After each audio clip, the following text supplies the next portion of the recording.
I am starting with the question, what is science? Science is nothing but what is in the nature world. We are here to do science experiment to understand the science concepts better. Okay. So now we are going to learn science by magic. Okay. So both the glasses have coins. So I am going to pour the water. See what is going to happen. You can see the coins here, right?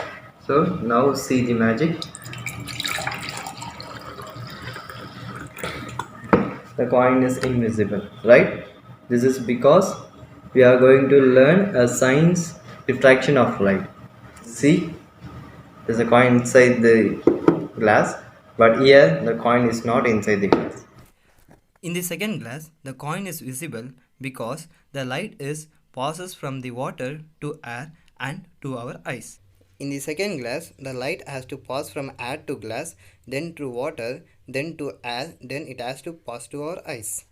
In this, the light will bend at the coin, so it is not visible to our eyes. So, through refraction of light concept, we learn this magic trick.